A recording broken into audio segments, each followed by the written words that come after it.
Hello, welcome to PQ, the one and only Pokemon Cube podcast. I'm your host, Andrew Martin, and brought to you with co-host and world-renowned chef, Connor Lavelle. If you're confused by that one, we'll get into that later. If you're new here, welcome. We talk about everything and all things Pokemon Cube. It's got a pretty exciting episode here. We're doing something we haven't done in a long time. That is a cube analysis. So we're going to be digging in to BestPalAl's Coin Flip Cube, the upcoming Cube League Cube. Should be a ton of fun, but let's get into some updates here. We just finished a really exciting Cube League season with Mike and JL's Mutant Cube. I was fortunate enough to make top 8. I wasn't sure how the bubbles were going to work because there was a ton of resistance, but I fought through, only to get knocked out by the person that I actually lost to in the first round. So, Sandelia's Darkblock decks. It was kind of just a rough one just because of all the energy explosion they can do, just all the Dark Electrode, Dark Dragonite combos. It's really hard to bring stuff up and stall. But, you know, I can only say I've only ever lost to 2 decks in this Cube League, so I'll take that. Connor, you actually ended up getting second, so congrats on that. You want to talk about how the finals went or your other matchups or anything? Thank you. Yeah, overall, I was not confident in this month's deck at all coming out of the draft.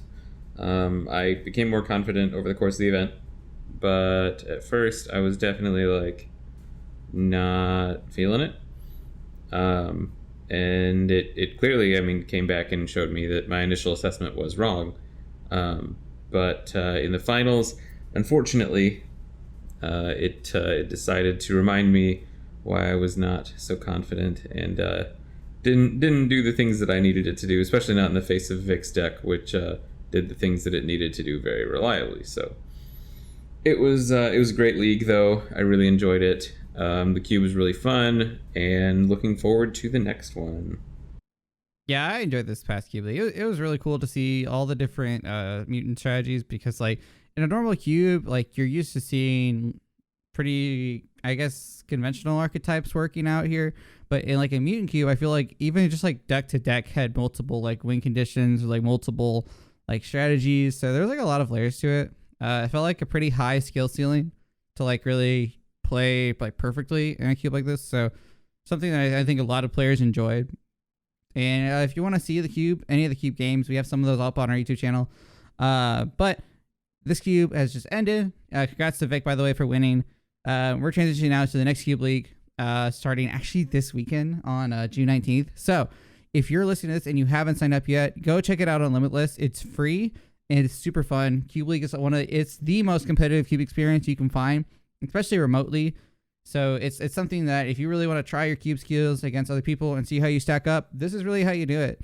Sign up information is all in the Discord, as well as the description to this podcast you're listening to now. Or if you just find us on Limitless, it's pretty easy to find. It's on the Cube League, so you can sign up. There's multiple draft times for those playing the Players Cup. Just go ahead and check it out. It's a ton of fun. We're actually going to be using this coin flip cube that we're going to be talking about in our main segment. So if you're listening to this episode, you're getting the whole lowdown on the cube right away. You're going to have a step up against the other competitors, so you might as well check it out. And also can qualify you to win up to $500 in the Champions Cube, which we talked about in the previous episode. I think, is it, Connor, correct me if I'm wrong, you get top 8 in this current Cube League, you're pretty much guaranteed. Is that right? Or is it 25? Top 4. Top 4, sorry.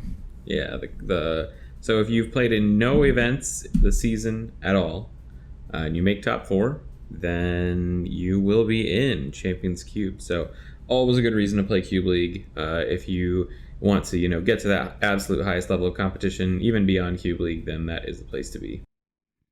Yeah, for sure.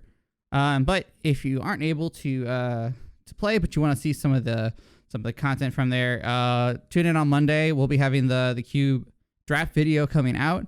Fortunately, we can't stream it live. That's mostly for tournament integrity reasons. But if you check out the channel on Monday around 12 p.m. Central, draft video from that weekend will be live, as well as a few other videos we have coming up on the way. So if you're watching on YouTube, maybe drop a subscription, see some more content coming through. But without further ado, I guess we should start getting into the Crack-a-Pack. So Connor, do you got a pack for us to discuss? I do indeed. So here I have a pack from this upcoming Cube League, Coin Flip Cube, and it's a 10 card pack as usual. So I have Professor Birch's Observation, Aerodactyl with Ancient Stream, I think it's called. It deals 10 damage more, or all your Pokemon deal 10 damage more. Healing Field, Buck's Training, Walrein with Gather Ice and Cold Crush, Rotom with Reflect Energy, Mismagius with Magical Trans, Carvana, Cherubi, and Jolteon from Rising Rivals. So nice pack. Yeah. What are your thoughts on this one?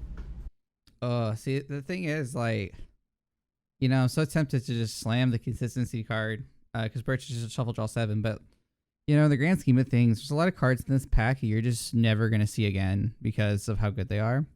Like the Aerodactyls for one. One really nice card in this cube, just because Ancient Stream is just 10 damage for many of your Pokemon. You can do extra, so it's just a nice buff in this cube, especially. Like the difference between 80 and 90 is so meaningful that like a lot of decks do actually appreciate the extra buff there. I do like the Walrein. I'm not the craziest about it early. I mean, Gather Ice is really nice Poke Power, and certainly can make a lot of good strategies work, especially in water specifically. So I don't hate that. Dual Trans Rotom, just being able to accelerate. I think it's for your discard, I do believe. I don't have the card up right now, but actually I do know. So like that's a little bit harder to do on turn 1, but the fact that it's for a free energy can be really nice, especially in decks that might be able to take a turn off of attacking to accelerate. And if it works out with board state, like I can see that card being pretty decent. I don't know if it's pack 1 worthy. I do actually really like this Mismagius. Magical Trance and Psychic Pulse work in some very, I wouldn't say very different archetypes because they can't work together, but Magical Trance with Unknown Y, I think it is, accelerates Psychic Energy to an unknown. Without Magical Trance is like an engine within itself that I think pairs nicely with a lot of decks. And Psychic Pulse, the 30 plus 10 to the opponent's bench that have damage counters on it. So the PQ series this past weekend, we saw a few spread decks with this in there. And I think if you have like the Mismagius that have like the damage ping abilities, like can be over some really pressure heavy deck. So the Magical Trance actually enables you to get into a few archetypes here. And then you have the undeveloped Jolteon, which I super love in this cube. Lightning has not only speed lightning energy as a consistency boost, but also Thunder Mountain. So like you can be using Evolving Thunder for 1 energy for 50, and having access to undevelop is a really nice touch too, because you can go into things like Jolteon EX, you can go to things like Umbreon. So it's just a nice card. I'm like torn between the Mismagius and the Jolteon actually. As nice as the Birch is, I feel like consistency in this cube is pretty common. Like since there's like a lot of accelerated effects because of coin flips, that like I'm less worried about finding consistency, but like those are some between Mismagius and the Jolteon for me is like really strong. I know the Aerodactyl is really good too, so maybe that's also in there. I think I'm gonna take Mismagius though, just because maybe I'm biased, but I really enjoy the decks that it's good in. So I think I'd like to have that option, and I know I'm not getting it back, so I feel like I can make this work in a variety of engines. Yeah, I think there's a lot to think about in this pack, which is why I picked it. And so a couple of the considerations that I'm making here are, of course, Birch's Observation, Shuffle Draw 7, really nice supporter. Ancient Scream, I looked it up, Aerodactyl, 10 more damage to the opponent's active, and having some of the best search in the cube with Holen's Fossil. Insanely nice. Walrein with Gather Ice and Cold Crush, I think it's probably the strongest attacker in the cube. Maybe tied for some other stuff, but among the top attackers in the cube. And Gather Ice sets up your board extremely nicely. Mismagius, like you said, is a core of a really lightweight and powerful acceleration engine that's very nice. And undeveloped Jolteon, 2 for 50 to the active and 10 spread. And then if you get more than 1 attack out of it, then you can get multiple Evolving Thunders with undeveloped. So lots of really nice stuff going on here. I can definitely see the argument for Mismagius, but I don't see it being quite as useful as you're talking. I could see it being used in decks that use a lot of colorless attack, or a lot of colorless costs. So things like Sharpedo, maybe Crobat. Agron is probably the biggest one.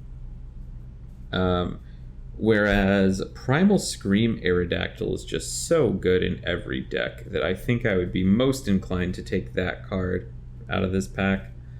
And then Walrein I could also respect just because I do think that specific Walrein, the Gather Ice Cold Crush one, is deck defining and incredibly powerful.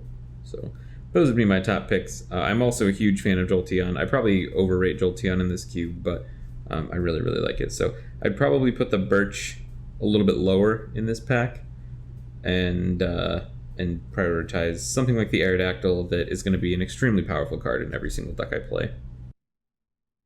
Yeah, I think Aerodactyl is a fine pick just because it's like you said, the Holland Fossil is one of the best search cards in the cube. So having such a strong power on top of, or would it be a body? I don't know. Doesn't matter.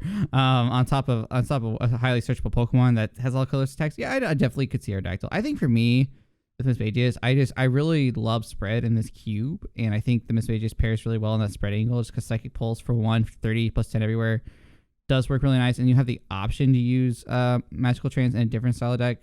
I think it's a preference for me that I think the Miss Mages would be my pick. Yeah, and I think the Miss Magius is a really, really good card.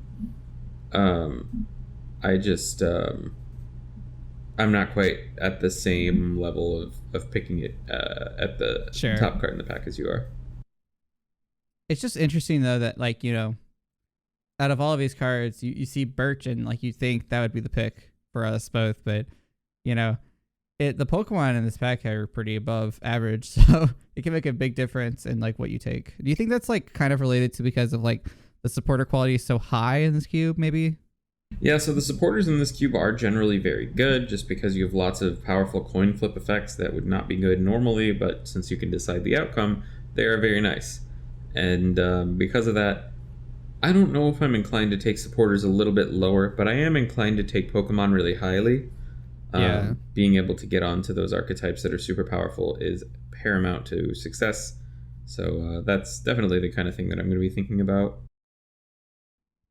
Yeah, and that's kind of where I'm at too. It's just interesting because some packs you go into and you see like something like Chorus and it's like an immediate stab grab, but like other packs like this, it's just like not because Birch is a bad card, but because like the outcome of your deck changes just by having these like super powerful, I don't say super powerful, just like these good deck defining Pokemon makes such a big difference. And I think that's one of the cool things about Pokemon Cube specifically is like, you know, it's knowing when to take Pokemon and when to take supporters, because sometimes you take a supporter when you should have taken a Pokemon and it can end up changing your entire draft just because of it. Yeah, it really is, especially in cases like these where some of the Pokemon have such a massive impact on what decks you're able to play. It can literally change your entire draft, whether you take the supporter or one of the Pokemon here. Yeah, so something to keep in mind, especially if you're playing this weekend. It's always got to find the balance, of course, but you know, you don't always have to snap grab the first supporter in the pack, but you know, do take some time and think about the Pokemon you're looking at. But you know, we got a long episode ahead of us, so we're gonna cut this intro short and head right into the main segment. So stick around, we'll be right back.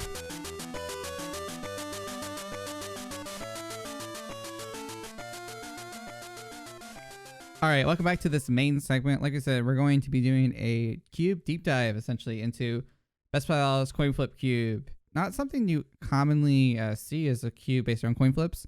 In fact, one of the main rules here is that all of your coin flips are decided by you or whoever's turn it is. So it allows you to utilize cards that are traditionally just, I guess, for lack of a better word, bad. Like a lot of the cards you're going to see here in a traditional sense would be borderline unplayable just because of the amount of variance coin flips have. But because in this cube you can I guess you can choose your coin flips. There might be some situations where maybe Tails is correct, but for the most part, you can utilize a lot of the added bonuses that these coin flips have to. I think it just really changes up the strategies and changes up the decks you see. I don't know, Connor. Do you have any thoughts about like the coin flip aspect to it with this cube? Yeah, I mean, you see a totally different variety of cards from what you see in most cubes, just because they're cards that would never be playable. You know, cards that all their damage is reliant on a coin flip, things like that. And suddenly, if you can just say, okay, I get heads, then these cards become dramatically more playable. And as a result, you have a cube that has a very dominantly unique Pokemon line, which is really cool and something you basically never see, especially in the Cube Discord nowadays with people having played so many cubes. A totally unique cube is rare.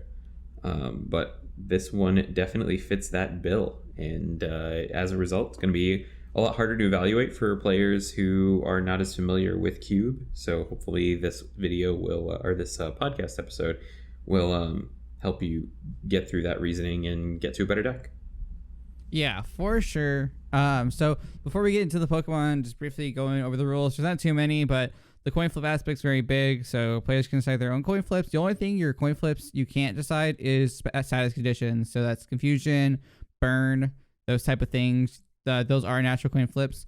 And the rule set is actually from Gen 3. So if players aren't familiar with that, you flip a coin before you set up. The winner goes first. Kind of familiar to like DP, but the first player does not draw for their turn, which is different. They also cannot play a supporter, but you can play stadiums, items, trainers, attach energy, attack. So it's sort of like current rules in a sense, except, you know, you can't obviously attack in standard on the first turn, but they're not drawing a card. It's pretty interesting. I actually like these rule sets a lot. Not to get too deep into it, but I think it is actually a really nice change in pace. I feel like I see DP a lot commonly. So nothing too much to talk about there. Let's get right into the Pokemon. If you want to follow along with us, we're going to be looking on Cube Koga, and you can see all the visuals there. So we're going to be going by type, starting with stage 2.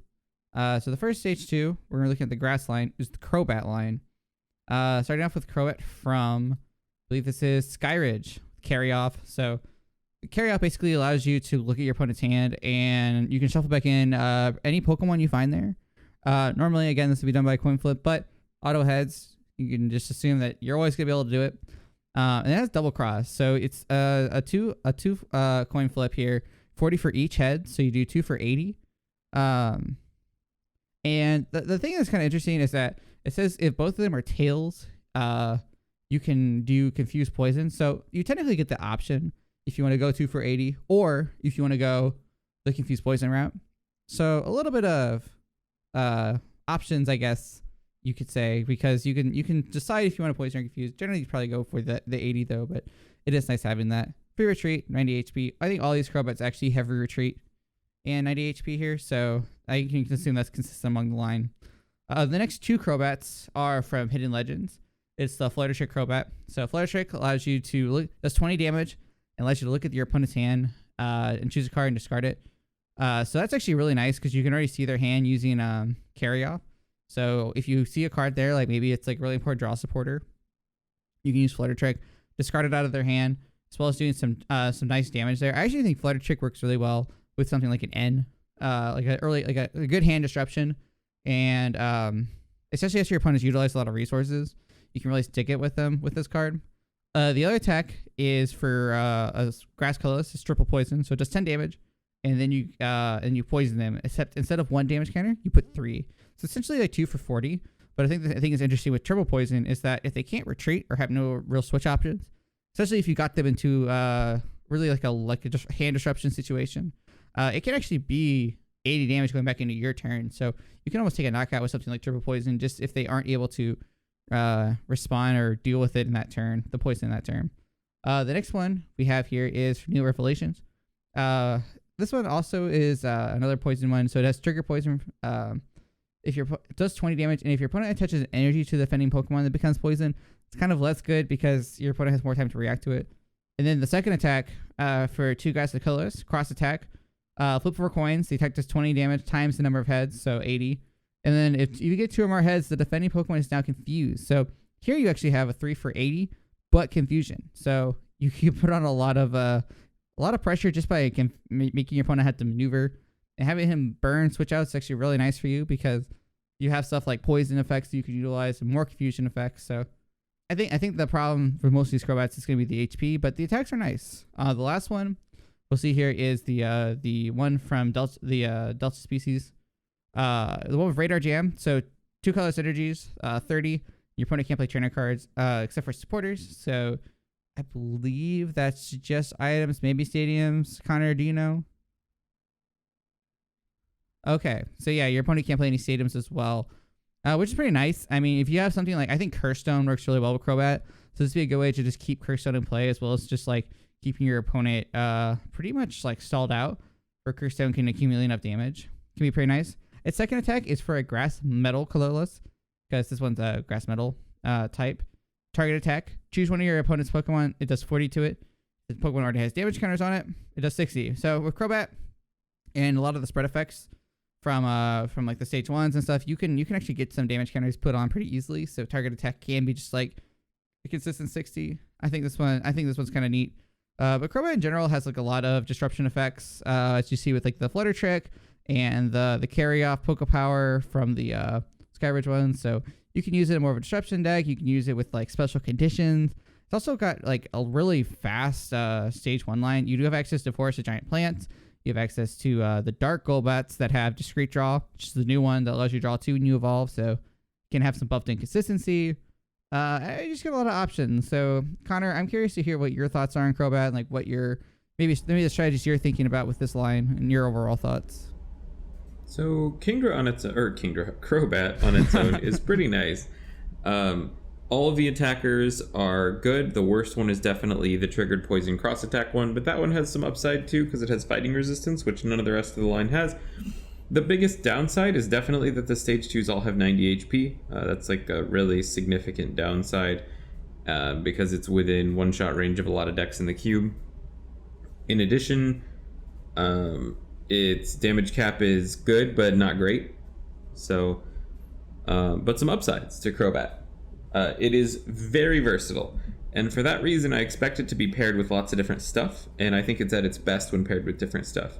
Because the most of any kind of colored energy a Crobat needs is 2. And only 2 of them actually need that. Other than that, all of their attacks are colorless or 1 grass and colorless. So lots of flexibility in that energy line, lots of cheap attacks, which always aids flexibility as well, and free retreat can allow you to get in and out of attackers as you need. So Crobat, very, very nice. It also probably has the best stage 1s in the cube as far as stage 2s go.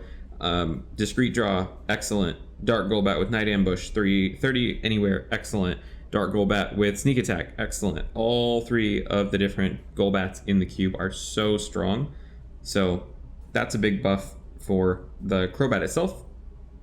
And then the real reason why I think Crobat could be a super successful archetype, beyond what I've already talked about, is the support lines coming in grass that we're going to talk about shortly here. You can eliminate all of its weakness, you can reduce damage dealt to it, you can increase damage that it deals, you can massively increase its health. So all of these things are very, very valuable for Crobat, and they definitely help build the case. The big issue that I see with it is inevitably you're going to end up having to use Flutter Trick. That Crobat is pretty key to the functioning of the deck. It's 2 out of 5 Crobats. And if you use Flutter Trick and you need to kill your opponent's hand or at least slow them down and they have 2 strong supporters, then it's just not a good card.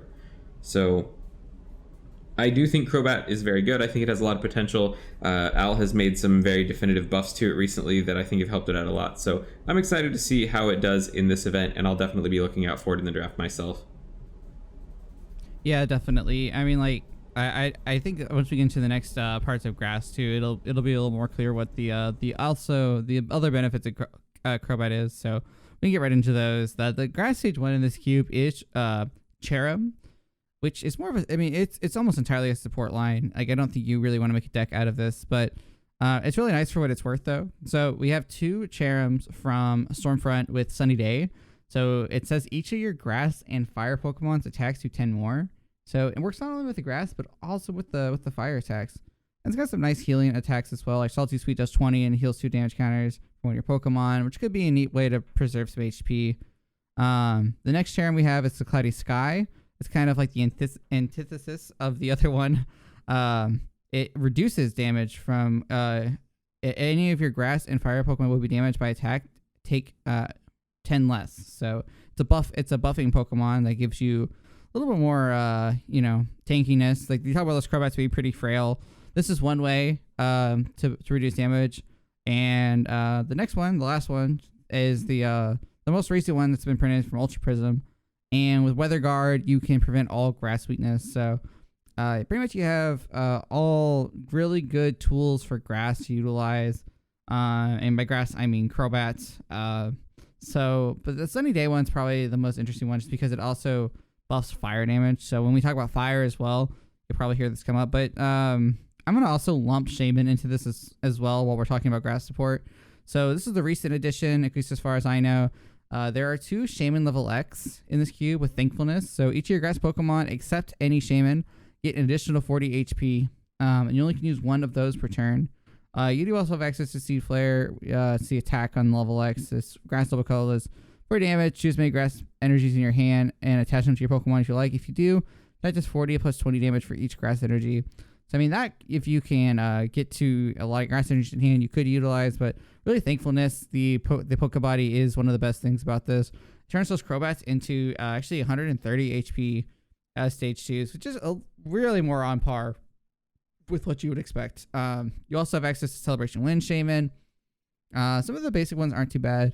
Growth allows you to accelerate to itself. Magical Leaf allows you to do 3 for 60, and then you can heal 20 from itself. So it's got some pretty some neat stuff on its own here. Not to mention, as far as basics go, we have Forest Breath, the Celebi Prime, allowing you to attach extra grass energies, and the Illumies. I can't ever say it right. With the Seer Conduct, allowing you to search out grass basics. So definitely some added consistency in here. Connor, do you think this one rounds out the Crobat line, or do you see any way that Shaman itself is a deck? What are your thoughts? Yeah, so I don't really think that there's any angle through which Cherrim is going to be a deck on its own, but that's fine. I am a fan of support lines in Cube in general, so I'm pretty happy to see that. But overall, Cherrim is the kind of card, all of them really, are the kind of cards that make me want to build decks. I want to make a deck that uses Cherrim as well as possible. So, I want to build a Crobat Cherrim deck, or I want to build like an Arcanine Cherrim deck.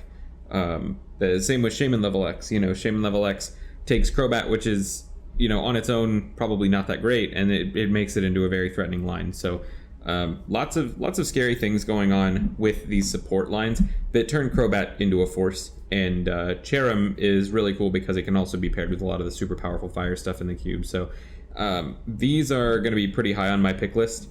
Could just be that I really like to play with strategies like these, because I do, but they just stand out as being very powerful to me. Yeah, I definitely like the fact that you can utilize Cherrim in different decks besides just one. So it's a nice tidbit there. I guess we'll chug right along into water, starting with Walrein. Walrein has to be one of the biggest stage 2 line in the cube. All the Walreins have a really high HP threshold, and they have a lot of acceleration options as well. Starting with the one from Hidden Legends, something that probably most people are familiar with is Crush Draw, allowing you to look at the top card of your deck. If it's the basic energy, attach it. If not, you just put it back on top.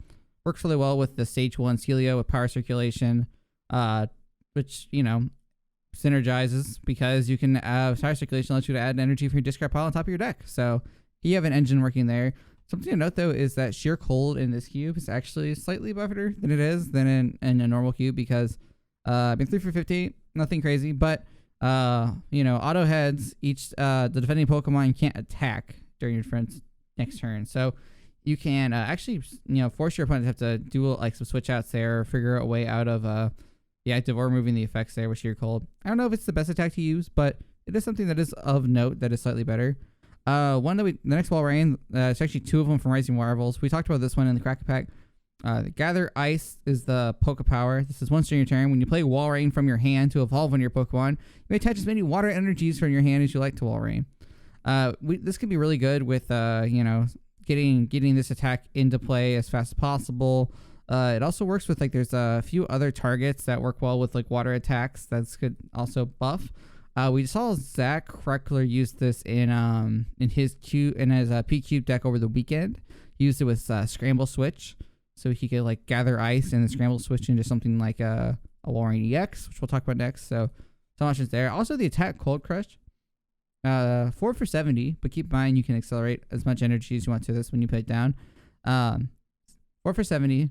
Discard an energy attached to Wall Rain. Discard an energy attached to the defending Pokemon. So a bit of a tempo card. It has 140 HP, so it's very big, as well as removes an energy. So in Cube, like not being able to get ahead on attachments is pretty significant because then once this takes a knockout, if your opponent had to keep attaching to that one Pokemon to sustain attacks, so you're going to be losing a lot of tempo there.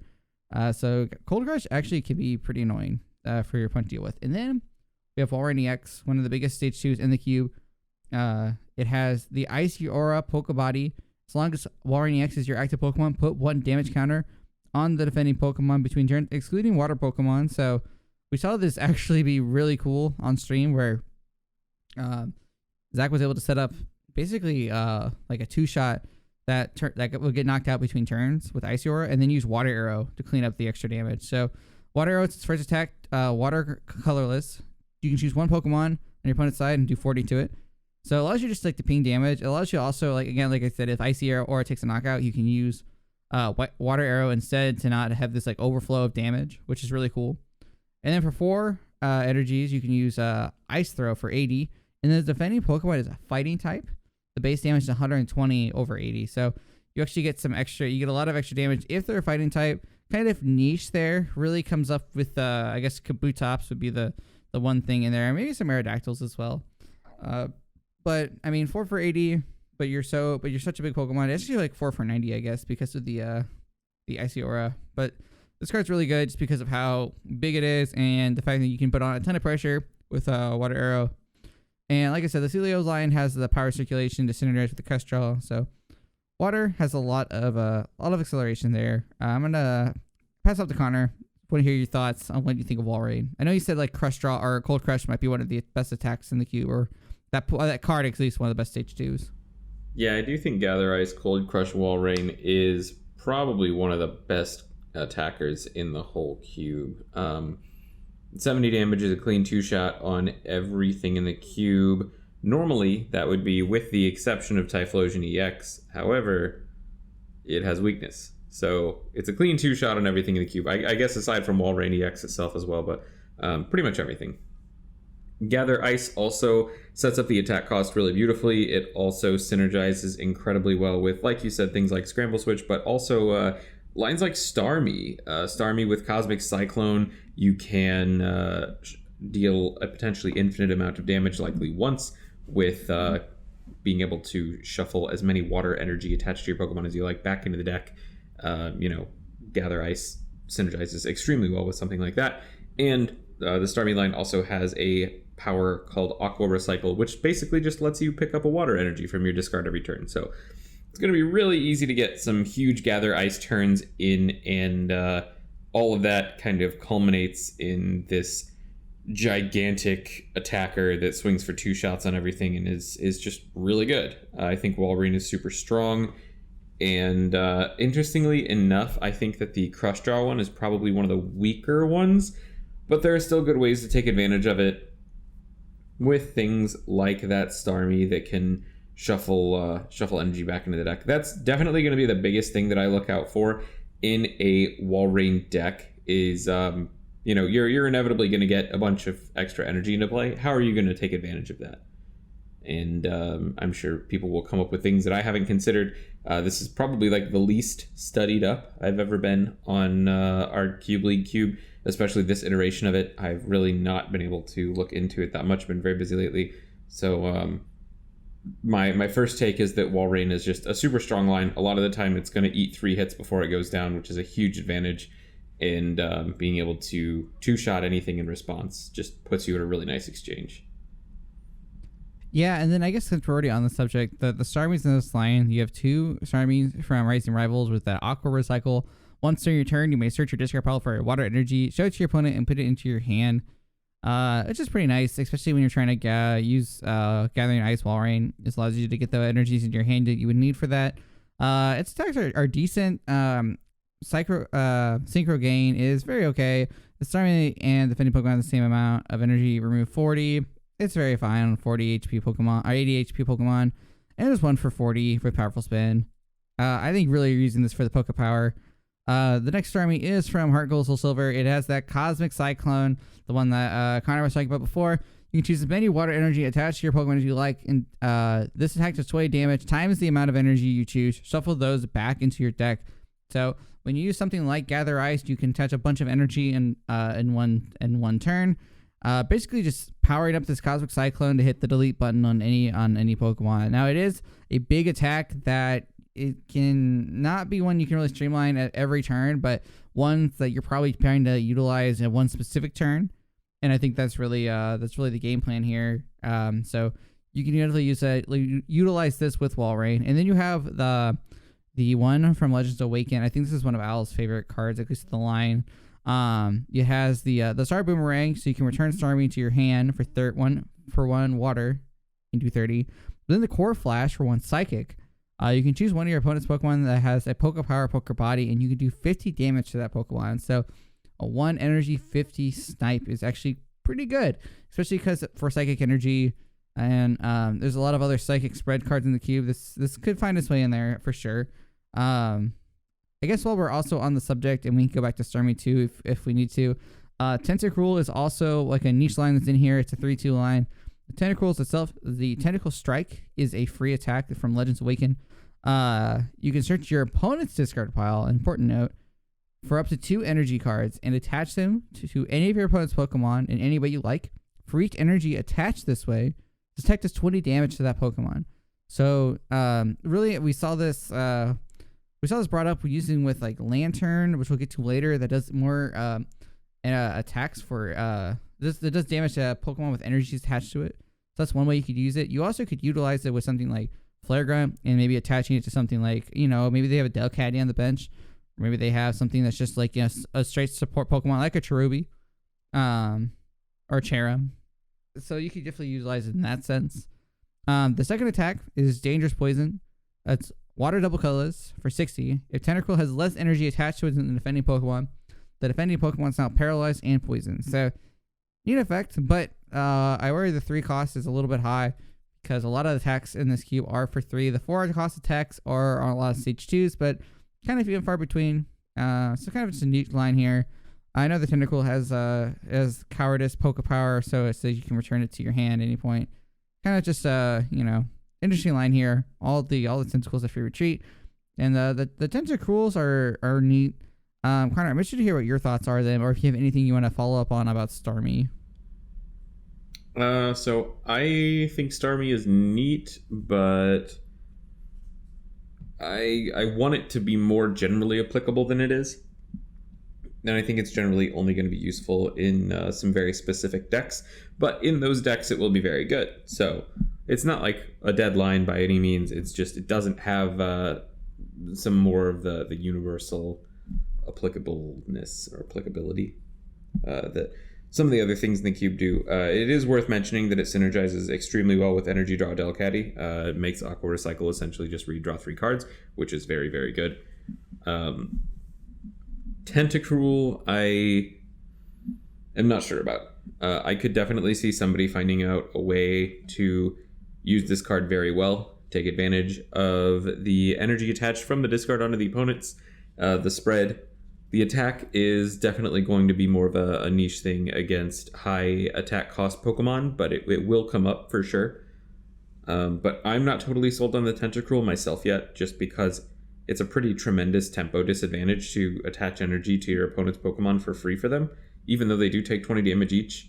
I think you would need to do something like 30 damage each for it to be like a really good card. So as it stands, it's just an interesting card, and maybe somebody will come up with something really devastating to do with it, but I wouldn't be surprised if... Yeah, I'm with you. It's something that maybe if you can find something like maybe the Lantern combo could work, but it's not something I think I'm taking early. If someone can find a good strategy with it, though, it's probably pretty open.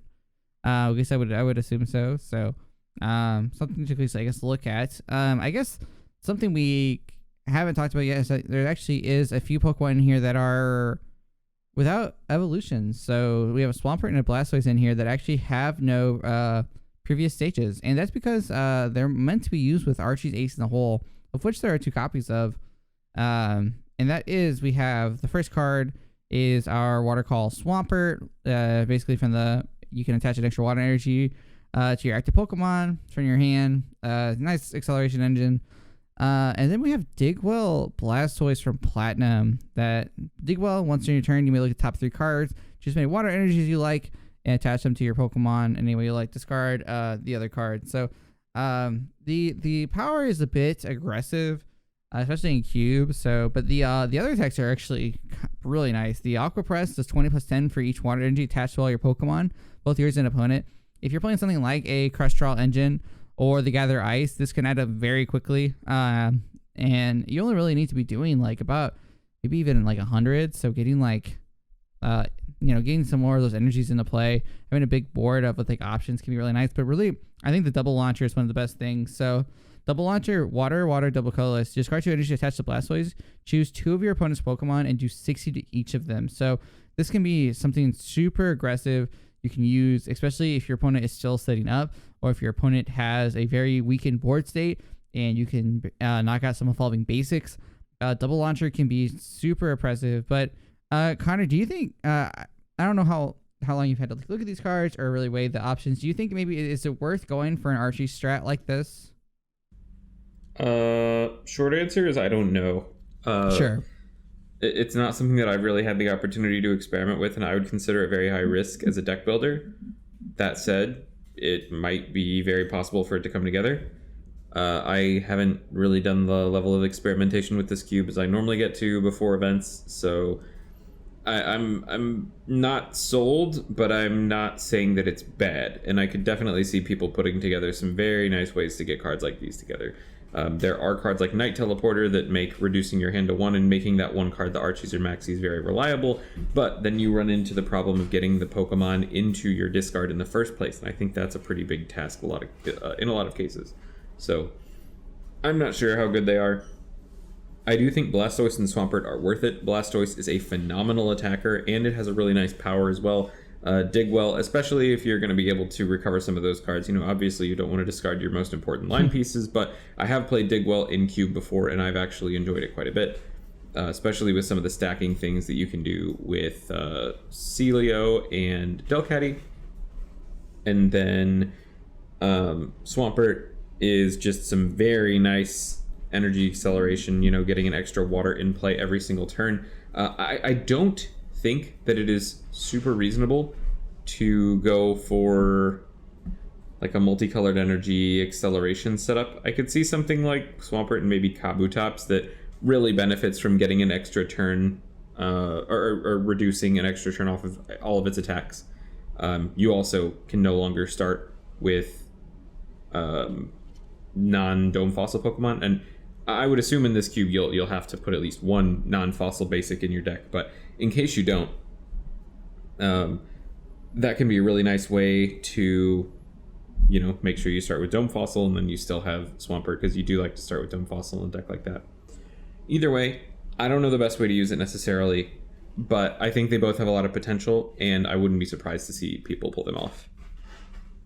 Yeah, and that's what I think. That's what I'm interested to see over this weekend, to see what people do with these kind of decks. I already see people starting to experiment with them, so that's a nice thing with every cube draft. I feel like the meta changes, so hopefully we'll see Archie's decks change how they were built last time to the next draft. So you'll have to keep an eye out, but definitely some creative uses you can make out of them for sure. Moving on to Fire. Our stage 2 line is Typhlosion here. Typhlosion has a lot of acceleration, although it also has a lot of just big attacks. So the first 2 Typhlosion are from Neo Genesis with the Fire Charge. So you can basically attach. So once per turn, flip a coin. If heads, attach a fire energy from your discard pile to one of your fire Pokemon.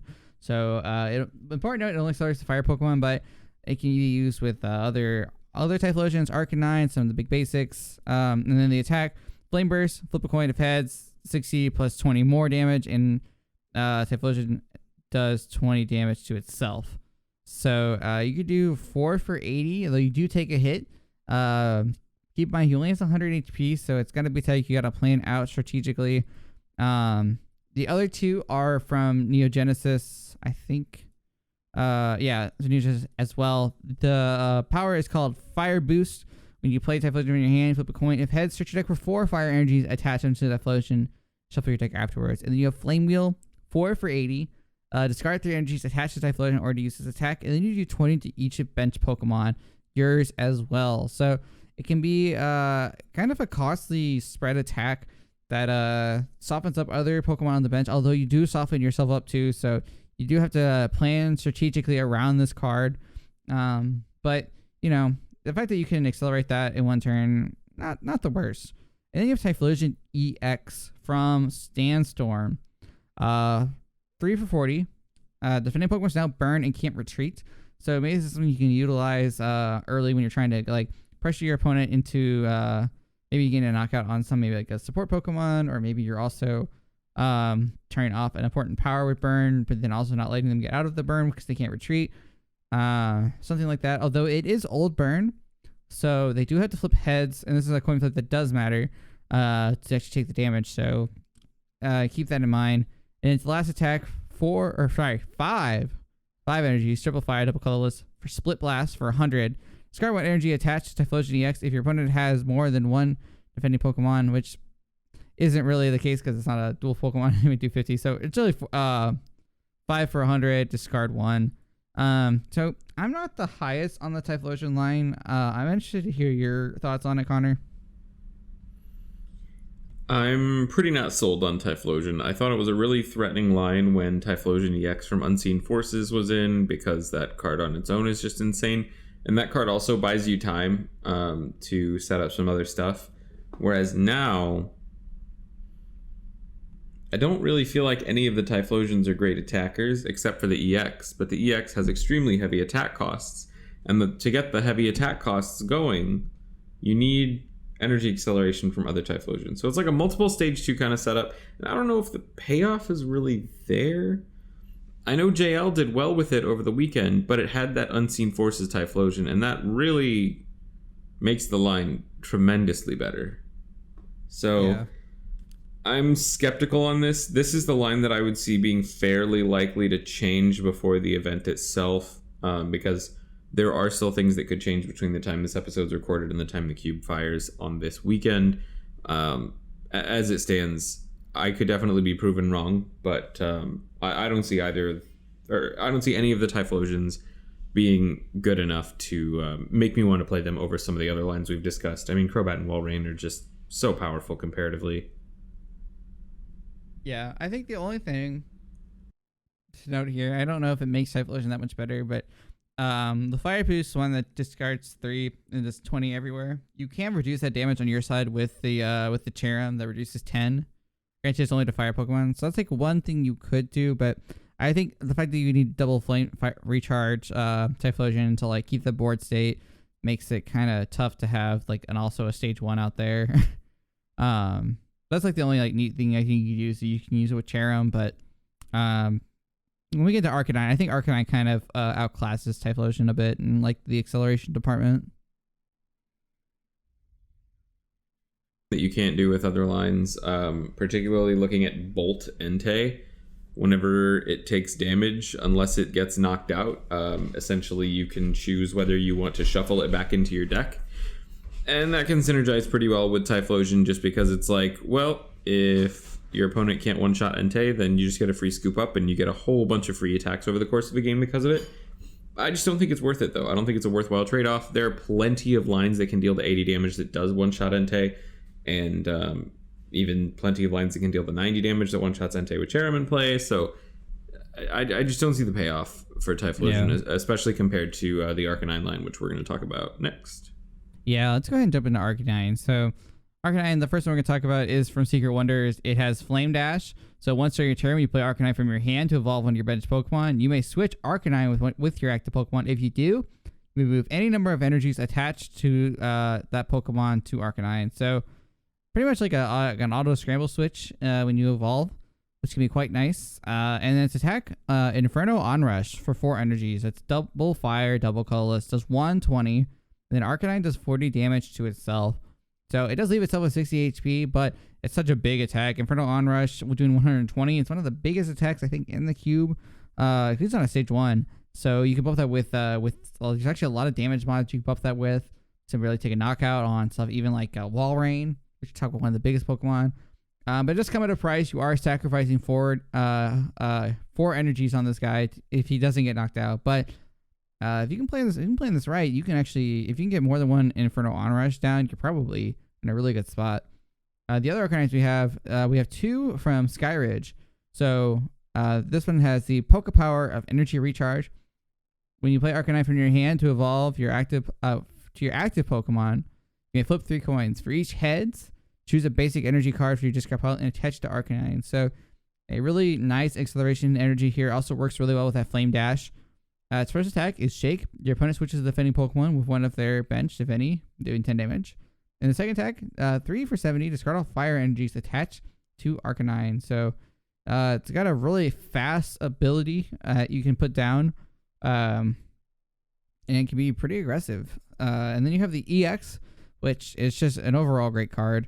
Has the Poke Body Fire Remedy. Whenever you attach a fire energy from your hand to Arcanine EX, remove 1 damage counter in all special conditions. So good way to heal off this tanky Pokemon. And then its attacks are also just really nice. Overrun, which is a fire colorless, 30 damage, then 20 damage to one of your opponent's bench. Good way to, when you're starting to set this guy up, to soften up a lot of your most Pokemon, really make the second attack do a lot more damage. So the second attack, Flame Swirl, 100 damage, discard 2 fire energies, or 1 react. I don't think there's any react energies in the cube. So 3 for 100. Pretty nice, actually. Usually I think 3 for 80 is like the on par rate, but like 3 for 100, pretty nice. Even if it's on a 2-price Pokemon, I think the Arcanine Ex is just really nice. Something really cool about fire that I guess we haven't touched yet is the burning energies can work really well with this line because if you discard burning energy, it accelerates itself back. So if you use, let's just say, White Flame and discard 2 burnings, you'd actually only have to discard 1 energy, assuming they were all fire. So Arcanine's got some neat tricks. Connor, I know this is like we talked about this one before. It's kind of like the more aggressive fire option here. I'm interested to hear what your thoughts are. Yeah, so Arcanine, in its current state, take this with a grain of salt, just because I would say solid chance something in this arrangement changes by the weekend. But in its current state, Arcanine just strikes me as a superior Typhlosion. You have a higher damage cap that is easier to set up. So Typhlosion EX, of course, very hard to deal with. It has 160 HP and it doesn't damage itself, but 5 for 100 and discard 1 versus 4 for 120 with Flame Dash sets itself up. And of course it does damage itself, which is a significant downside, but you don't have to go into that Pokemon. You can use it as a one-shot option. The energy recharge Arcanines have an extremely powerful power. In energy recharge, just evolve, get 3 fires back. And it is actually a basic energy. It's not even fire. So for example, if you have a non-fire energy in your discard, you can attach that, and then White Flames will only discard 2 energy. If you have like 1 burning or a way to accelerate a single fire, maybe a Typhlosion in play, then Arcanine is going to be really good. And then the Arcanine EX is just a powerhouse. We've seen it time and again, this card being extremely, extremely good in cube. I would expect it to be exactly the same in this cube. Overrun, 30 and 20 snipe for 2 energy, and Flame Swirl being 3 for 100.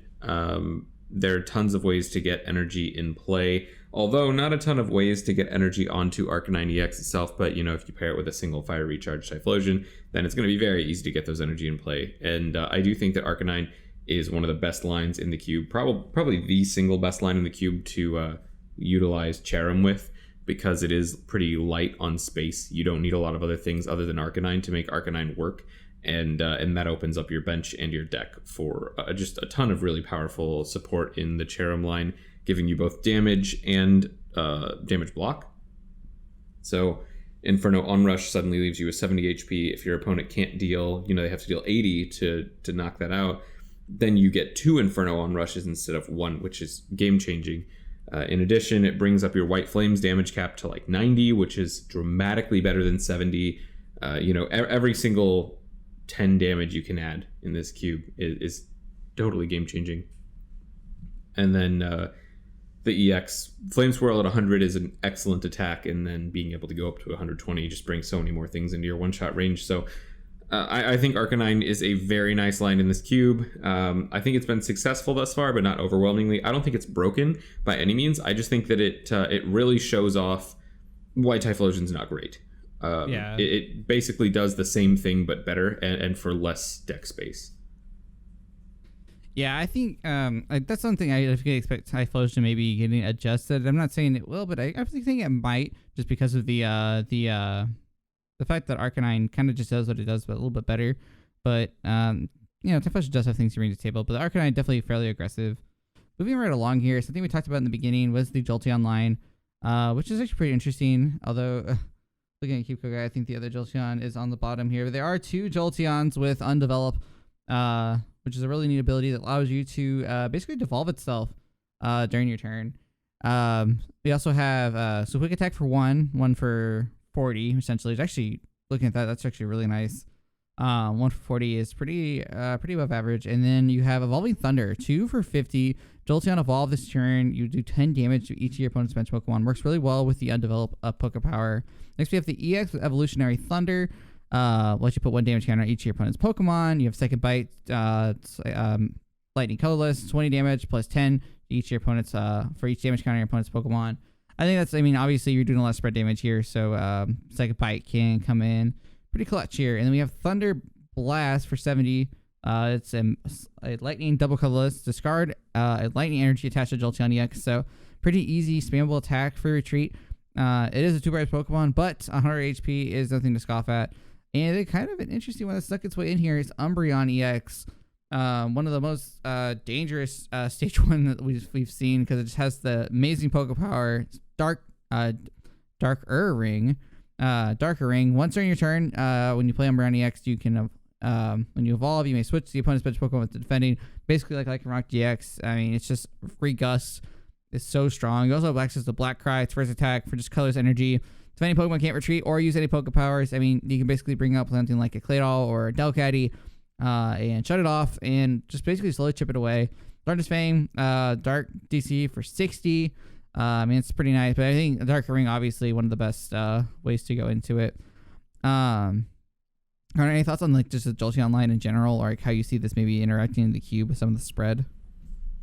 The Evolution line is just so versatile and powerful. Every single one of them has insane usefulness in tons and tons of different decks. We talked about versatility with Crobat. Jolteon has exactly the same thing. Very light energy requirements, very powerful, efficient attacks. Evolving Thunder is excellent both in spread and just to set up numbers for other decks. And same with Evolutionary Thunder. Sets up spread for spread archetypes, but it also fixes your damage for other decks. So I would be very happy to put Jolteon in almost anything in the cube, and it works very well in any deck where you don't specifically want to fill your bench with some kind of support like Cherim. And even I could see it working alongside like Crobat and Cherim. So it's a tricky one to say exactly what the best way to play it is, just because it's so good in so many decks. Yeah, definitely. You can definitely mix and match, and you can come up with your own strategies with it as well. Moving right along, it's another versatile Pokemon. It's a Lantern line.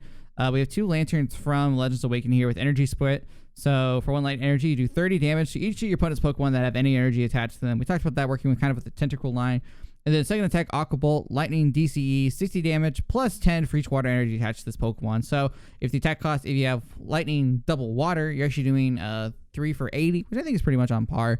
Kind of a neat attack here. Lots of spread options. Even just 30 snipe somewhere is quite good. So very neat Pokemon there. And then we have the Power Keeper's Lantern with Energy Grounding, which is basically an EXP share. So whenever your opponent knocks out a Pokemon on your side and it has energy to it, you can move it over to Lantern. And it's attack, Lightning Strike, Lightning Colorless. You may discard all lightning energies attached to Lantern, and it does 90 instead of 50. So a really good way, efficient way to boost it up with energy grounding, and then you get a nice threat on the bench. And then we have the last one here from Unleash with Confuse Ray, 1 light energy, flip a coin. If heads, the defending Pokemon is not confused, so auto confusion. Then we have Reflect Energy for Lightning DCE, 60 damage, and then move an energy attached to Lantern to one of your bench Pokemon. So we've seen energy split work before. We saw it over in the P-Cube series. Energy grinding is obviously, I think you talked about this one just kind of looks like a free hit, you said. Yeah, I mean, I would say the only lantern that really doesn't blow me away is the Unleashed one. Sure. But we have seen auto confuse attacks on cheap costs be very powerful, like when Espeon GX was in the meta. Confuse Ray is literally the same attack, it's just 10 less damage. So I could very easily see that ending up being more powerful than I expect. But right now I don't see it being super strong. But I will say that the Energy Split Lantern is so powerful. Worst case, it is 1 for 30 because your opponents are not going to have 0 energy on board. If they have 0 energy on board, you're probably pretty happy with that. So that's at worst. At best, you're probably getting like 1 for 90, which on a stage 1 on any Pokemon in this cube would be absolutely nuts, and on a stage 1 especially, it's just crazy. And then Aqua Bolt has a ton of potential just to deal great damage. It taking water energy also does lend itself well to synergies with things like Tentacruel, but honestly, I could just play water energy in like a straight lightning deck and be perfectly happy with that, because especially in tandem with things like Thunder Mountain, Aqua Bolt could be as much as 2 for 80 on a stage 1, which is just nuts with no downside. Energy Grounding, of course, is a free attack at some point in the game at worst. At best, you have ways to move the energy off and take advantage of it with other Pokemon, things like Arcanine, Scramble Switch, and then you can actually take advantage of that multiple times in a game. But at the very worst case, and this is a pretty good worst case, you get a free attacker that can deal 90 damage once a game. And so I'm a big fan of the Lantern line. Just like Jolteon, I think Lightning has some great Pokemon in this cube. I think the most difficult part about it is just going to be piecing together a cohesive Lightning deck, because the cards do work together, but you have a lot of common weaknesses. Of course, they're all weak to fighting. You're probably going to fold the Kabutops pretty hard, and in addition to that, I think you're going to see a lot of competition for pretty much all of your Pokemon. All the Lanterns are good in lots of different decks. All the Jolteons and Umbreon are very good in lots of different decks. So I don't think you're going to be able to turn this into a deck realistically, and I don't know if that's the best way to play it either. I think it's probably best off paired with other things that can really take advantage of some of the things that they do. But Lantern, I'm a big fan. Yeah. So watch out for Lightning. Lightning definitely has, I think, a lot of potential. Moving on into Psychic. I'm going to pause on the unknowns. We can come back to those later just because there's a lot of them to dig into. I'm going to cover the stage 1 lines first. I'm going to cover Mismagius and Slowking together because they do have a little bit of playoff. Mismagius, obviously on its own, we have the 2 from Unleashed here with Magical Trance. We talked about in the Cracker Pack. Let you move a Psychic Energy attached to one of your Pokemon to another. And the Psychic Pulse, 30 plus 10 to each of your bench Pokemon with damage counters on them. Really nice spread attack. Also can utilize in a lot of other Psychic strategies. We talk about Unknown Y. We also have the Crash Chant, which is works in like more of a tool drop kind of sense, where you choose 4 any combination of 4 tool cards or technical machines attached to your you and your opponent's Pokemon, each 20 damage for each discarded.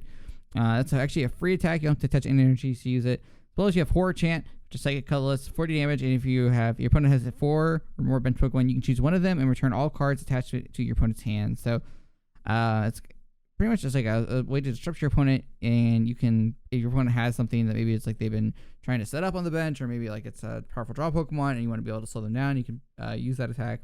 I think the Crash Chant is definitely the reason why you want to use this, though. The free attack, the free tool attack, being able to get tools into play and discarding them can be really nice.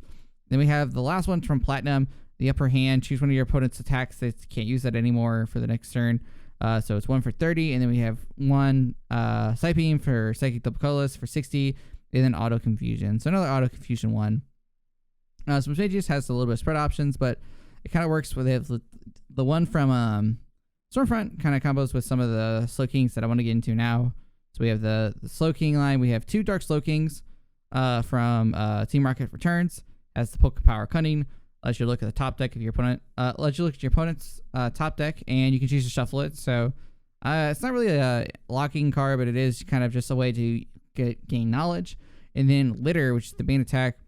Psychic Coalesce. You can discard any number of combinations of Pokemon tool cards or Rocket Secret machines from your hand. If you do, this attack does 20 plus 30 more for each shoot that you discard. So damage cap about 80.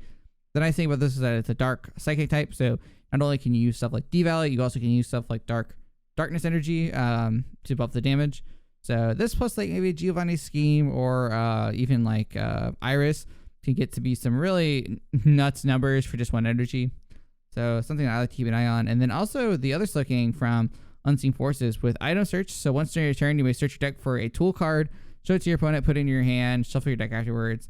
It's just, it's like consistency, getting yourself more of those tool cards in your hands. Kind of the hardest things with this deck. And then you have Aftermath, 20 damage plus 10 for each Pokemon tool card in your discard pile. You can't add more than 16 this way. So if you have 4 tool cards in your discard pile, this is just 2 for 80 or 1 for 80 with the Dimension Valley in play. So I know I kind of ran through a lot of those Pokemon there. Connor, any thoughts on the Psychic lines in general? So I think the Slowking line is really neat. You get a lot of really nice damage for not a lot of energy. It does take some setup, but Item Search gets you there really cleanly. So big fan of that. The big downside there is going to be that it has such a low health total on both of them. So 80 and 70 HP are pretty much within one-shot range for every line in the cube. And you're going to feel that. It's going to be difficult to make trades with people. So while Slowking is going to have these really scary aggressive starts, I don't think as a standalone deck it's going to be able to take as many wins as something that has a higher cap.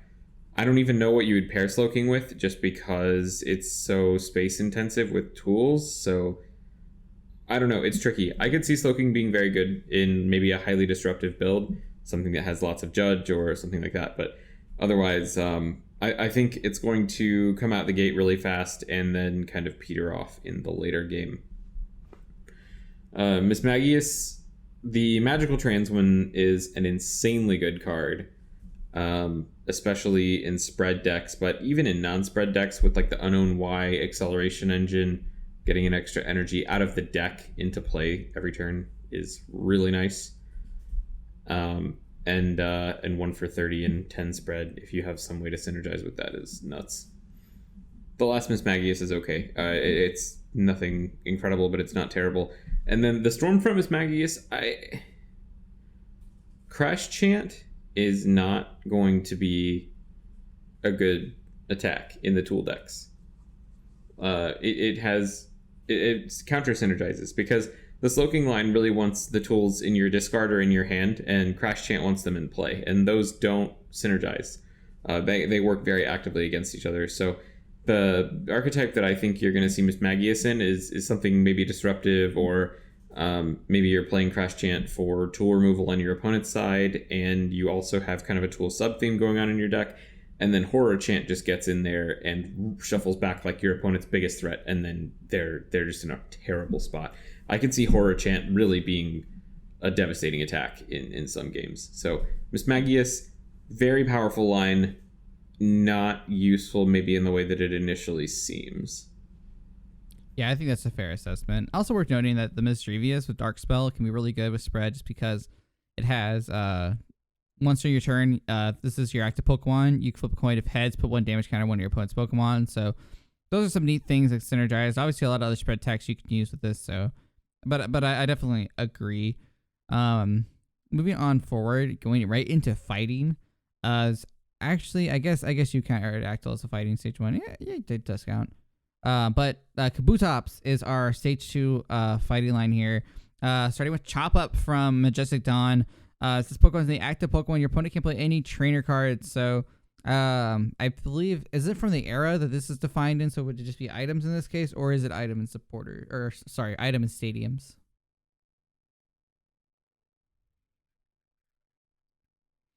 Yeah, which is still great. Chop Up, fighting colors for 70, 10 damage to each of your opponent's Pokemon, bench Pokemon with damage counters on it. So it can be nice if you're using some of the other Kabutops attacks with the Rockslide.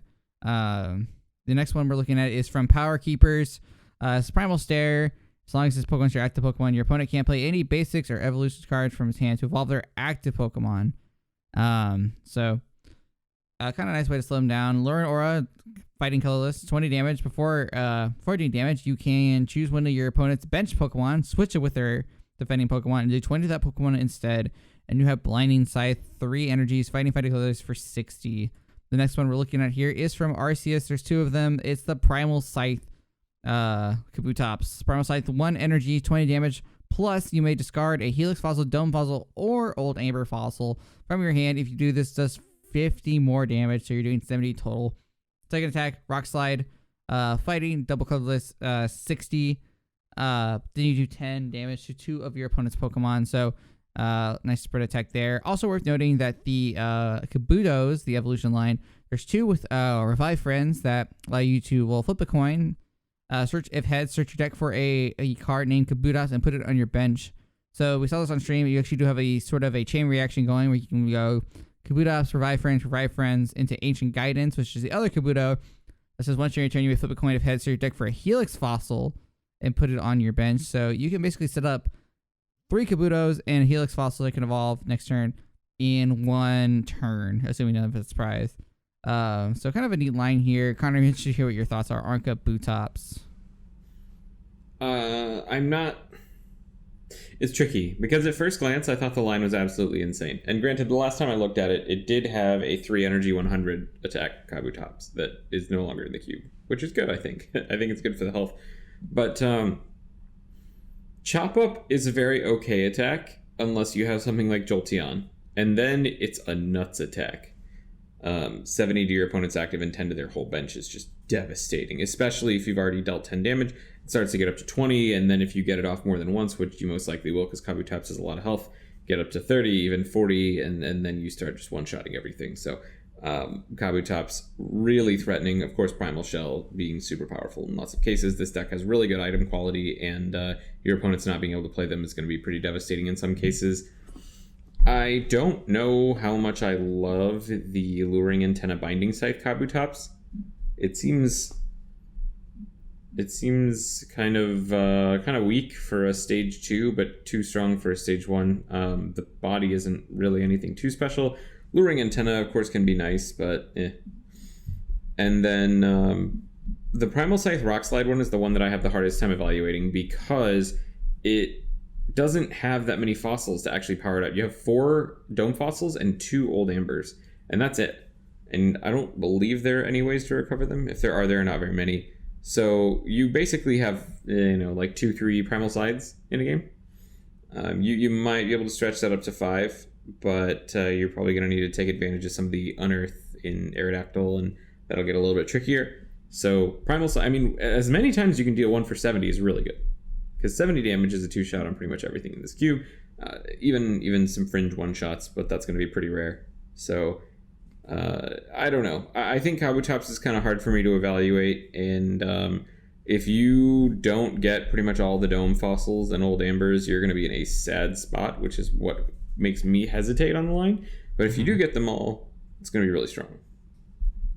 Yeah, we saw that on stream, though, where it's like, I think it was Weiss on Ice got like, basically the Fossil Dream, like they had like both Old Amber and then like 4 Dome Fossils. So like if you get into like that kind of situation, which I don't think is too likely, like then I feel like the Primal Scythe can be pretty consistent. But yeah, I do agree though, like you do gotta like make sure like you have like enough like ammo to be able to fire that attack when you need it.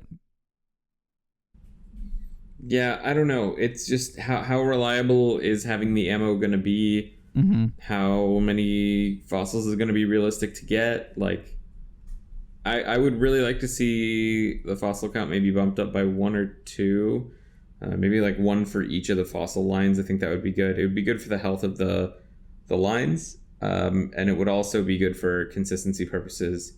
Because I don't think you should make Primal Scythe extremely consistent, because 1 for 70 over and over is going to be nuts. But making it kind of unrealistic to use more than a couple of times, I don't know, it makes building the deck kind of feel bad. Now the real move is using it with Unknown J, right? That lets you put a card on top of your deck or into your hand, and then you play with AZ. That's the play, right? I see. Yeah, definitely. But I could definitely see the fossil count could probably be a little bit bigger, but yeah, I think the only issue is that like Primal Stare, I don't think it's enough to like, it's like if Primal Scythe is inconsistent, then I don't think Primal Stare rounds out the line. You know what I mean when I say that? Yeah, I don't know. It's just not quite there. Right. But we'll have to see. There is another There'll be another test run between the time this gets recorded and the time it goes up. So something could change, or who's to say? But let's move on forward. The next line, actually, I'm very excited to talk about is the Aerodactyl line. Aerodactyl is one of my favorite Pokemon, so I do love when I see it in Cube. Aerodactyl, the first one we talked about in the Cracker Pack, it would have been Connor's pick in our Cracker Pack, and that is the one from Dark Explorers. So Aerodactyl with the Ancient Scream, your Pokemon's attacks do 10 more damage to the active Pokemon, so it's just basically a free extra plus power every turn, and it's attack 3 for wing attack, 40 damage. The next one we see here is the Primal Claw. This one's actually a colorless Aerodactyl, worth noting. Primal Claw is a Pokebody, so after your opponent uses a Pokepower, put 2 damage counters on that Pokemon. Very similar to like the Shifter EX that was recently taken out of this cube. And then DCE Supersonic for 30. Flip a coin of heads, Auto Confusion. So that's pretty nice. And then we have 2 of the Arceus Aerodactyls with Unearth. Once during your turn, you may search your deck for a Helix Fossil, Dome Fossil, or Old Amber. Show it to your opponent, put it into your hand, and then you can shuffle your deck afterwards. This is pretty much a engine to get the fossils consistently streamlined with the Kabutops. And then we have the attack, Hyper Beam, flip a coin of heads, discard 30 damage, discard an energy attached to your defending Pokemon. So some disruption effects there. So Connor, do you think the Aerodactyls are pretty splashable among decks? I know you said you take the Ancient Scream one right away. Yeah, Ancient Scream and Primal Claw are really nuts. And I'd probably try to play them in anything that I could possibly find the bench space for. Unearth is just going to be good in specifically Kabutops. And there it is pretty good. Don't get me wrong. But I'm actually a little bit worried for the overall strength of Ancient Scream and Primal Claw. And it could be that we see those removed by the time the weekend comes around if we see them do very well on Wednesday. I don't know. I honestly think that those cards might just need to go out of hand. It's way too easy to get into them with 6 Hoenn fossils in the cube, and they have tremendous upsides. So I don't know exactly what the solution will be, and I don't know exactly how good it is, but it definitely is worth your consideration, at the very least. Yeah, for sure. I won't harp on the maxi targets for too long, but just to mention them, you have the Territorial Nidoking. So if your active Pokemon is damaged by an attack, put 2 damage counters on the attacking Pokemon, and you have Fling Away, 3 for 60. If your opponent has any bench Pokemon, this attack's base damage is 30 instead of 60, and you 30 to the bench. And then you have Giga Horn, which says a 4 energy cost, 100 damage, floaty coins. If tails, it does nothing. So pretty much 4 for 100. Then you have, obviously, your Great Encounters Claydol, a Cosmic Power. I'm pretty sure everyone knows what that is by now. You can put 2 cards on your hand on the bottom of your deck in the order, and then draw until you have 6 cards. So you pretty much can use maxis for either Territorial, which is going to put a lot of damage on your opponent's Pokemon over the course of a game, or one of the best consistency engines in the entirety of the game is Claydol. So nothing a whole lot to really dive into here. So we'll just move right along into the newest line into the cube, which is Sharpedo, which is actually 2 Dark Stage ones here. So Sharpedo, really recent addition here. The first one we have is from Secret Wonders with Rough Skin. Sharpedo is your active Pokemon and is damaged by an opponent's attack. Put 2 damage counters on the attacking Pokemon. Its attack for a water double colorless 60 plus. If the defending Pokemon has 2 or more damage counters on it, this attack does 20 more damage. This attack isn't affected by weakness, resistance, bodies, or any other effects on your opponent's Pokemon. So I don't know what stall effects would work on this, but it is kind of nice with the body here. The next one we have is from Rising Rivals. It says Energy Shark. If Sharpedo's active Pokemon is damaged by an opponent's attack, flip a coin. If heads, discard an energy attached to the attacking Pokemon. And then we have its first attack is Crunch for a Dark Colorless.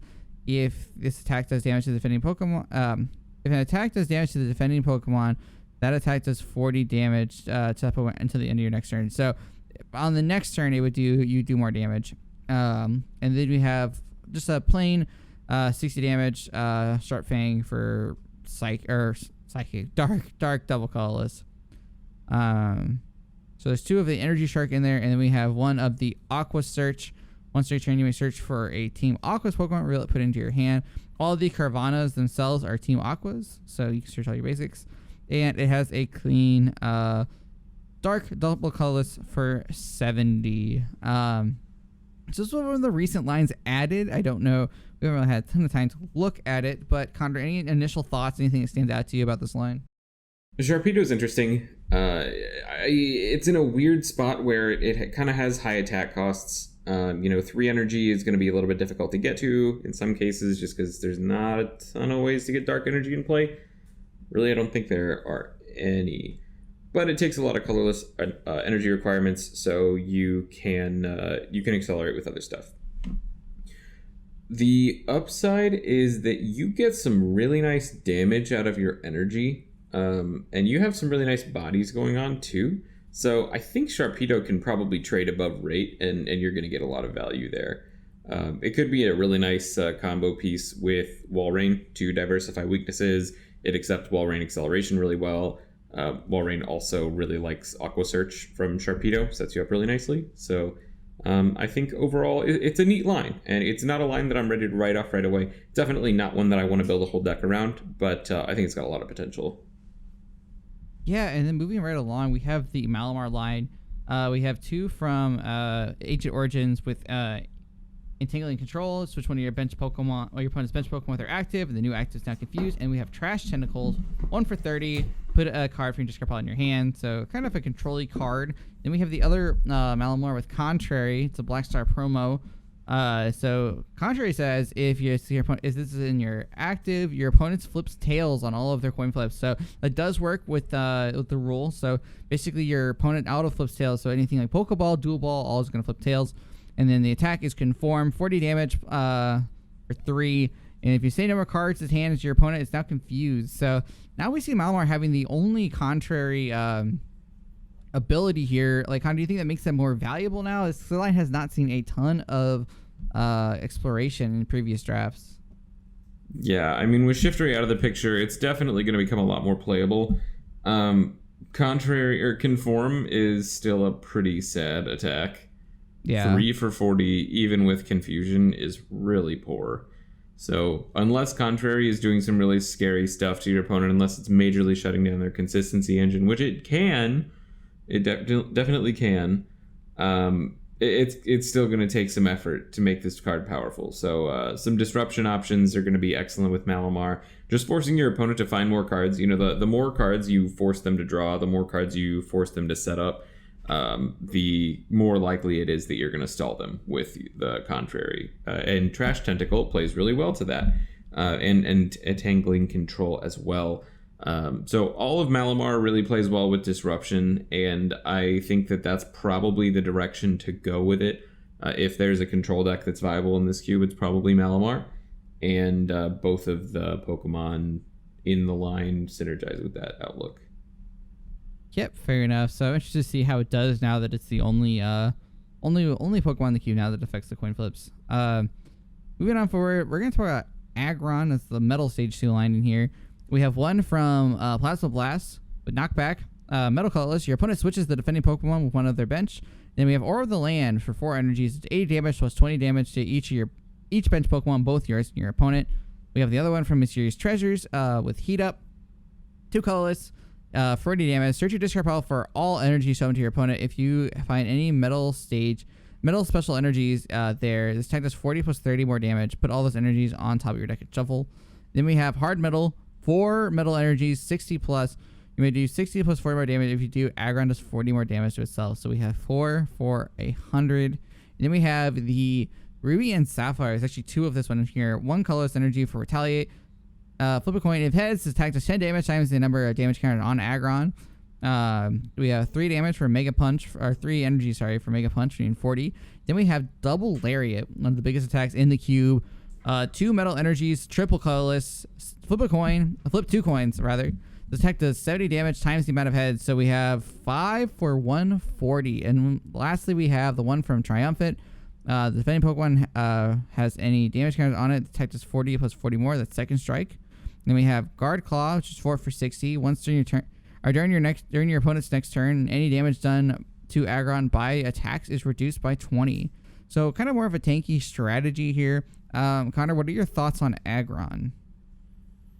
Well, the one from Ruby and Sapphire has really great artwork.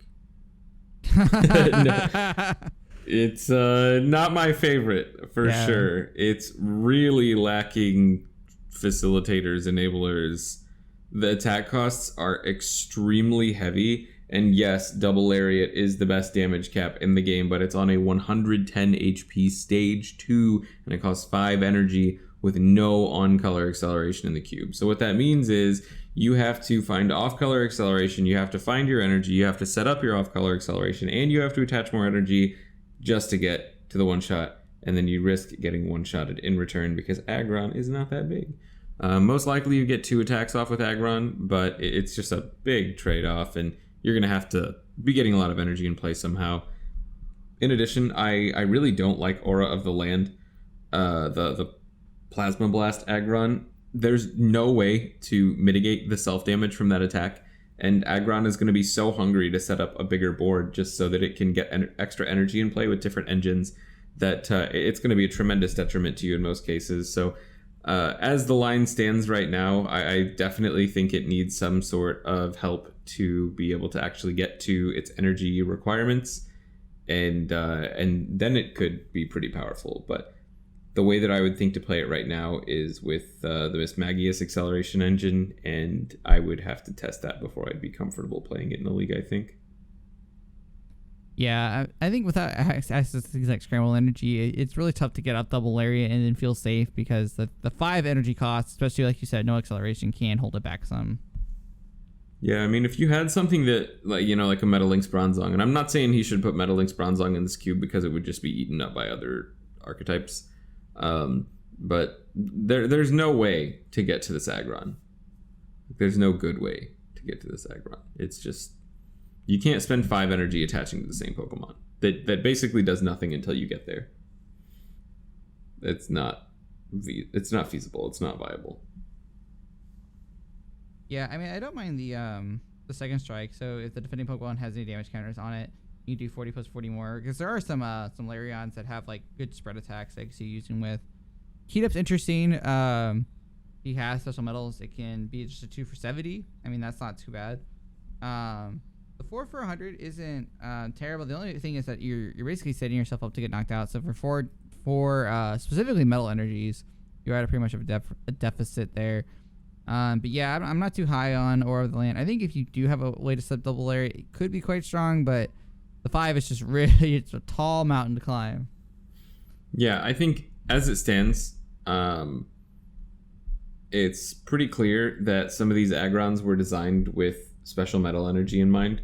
And there's nothing to prevent special metal energy from just going to the Fortress player, and then you'd have special metal in a much better deck. Sure. Both the Aura of the Land and the Heap Up Agron I would consider to be largely unplayable because of the downside of the Aura of the Land one's attack cost, and then the downside of hard metal. 4 metal energy is just a ridiculous attack cost for such an awful attack. Like, this attack would be bad for 3 energy. And you need it would be bad for metal colorless, but you need 4 metal energy. It's just ridiculous. So in large part, I think that those cards are not playable. Man, Aura of the Land just upsets me too, because like the idea behind Agron is that eventually you swing for 140 damage, and that's really good. But the spread becomes completely irrelevant as soon as you swing for 140 damage, because you knock out anything, and all you've done is soften up your whole board and make it more likely that your Double Lariat is going to get knocked out before it gets to second attack. Yeah. So maybe we'll see change to the line before the Cube League, but maybe as it stands, some things that maybe you might want to avoid here. That's it. I do like some of the Larions though. The Magnitude Larion's actually really nice. The 20 plus 10 to both sides can be really cool. So actually in a spread, almost like a checkmate deck over the weekend. So it was pretty neat. But I do want to talk about this middle stage 1 Larion because it is my favorite. Fortress. Fortress has 2 copies of Skyridge. And this is one of the cards that would be absolutely terrible if it was in normal cube. But in this cube, it is so much better. Spinning Blow, flip 2 coins. This attack does 20 damage times the amount of heads, and if both are heads, switch Fortress with one of your bench Pokemon, so hit and run attack. And then we have Scatter Bomb, Metal Double Colorless for 40, flip 2 coins for each head. This does 10 damage to each of your opponent's Pokemon for each tail, do 10 damage to your own. So you basically have just a better flying flip. Granted, it is an extra energy, but be able to do 40 on the top, 20 to the bench. I think there's so much damage over the top. Then we have the Flash Fire Fortress with Thorn Tempest. When you play this Pokemon from your hand to evolve one of your Pokemon, you may put 1 damage on each of your opponent's Pokemon. And then Iron Crush for 2 colorless energies to 20, plus 20 damage for each colorless in your opponent's active's retreat cost. So any of the thick Pokemon like Agron, like Walrein, you are pretty much getting a 2 energy huge blow to their Pokemon. You're taking 1-shots on the Walrein because they're weak to metal. Something nice there. And then you also have the so this is an interesting note. This is a Fortress G. Usually is a basic, but in this cube, specifically this Fortress is going to be a stage 1. So we have Scatter Shell for 1 colorless energy. Attack does 10 damage to each of your opponent's Pokemon, and the Fortress G can't use Scatter or Shell Scatter on the next turn. So it's a really efficient way just to get a bunch of damage into play. Then we have Bomb Risk. It's the second attack. Double Metal Energy Colorless. 80 damage. 10 damage to each bench Pokemon, both yours and your opponent's. And you flip a coin of tails to 82 itself, but you don't have to worry about that because it's a coin flip cube. So 80 plus 10 can be pretty significant, especially if you can mitigate your bench to make sure. I think some of the the Pine Cones actually have exoskeleton that don't take the damage, so you can definitely scatter it. So Fortress of the Line I do enjoy. It has hit and run aspects, which I like to play, as well as some really good spread parts to it too. Connor, any thoughts on Fortress? I think it's a great line. All the different pieces are independently fantastic, and they synergize really well with each other. So I could see a really powerful Fortress deck coming out.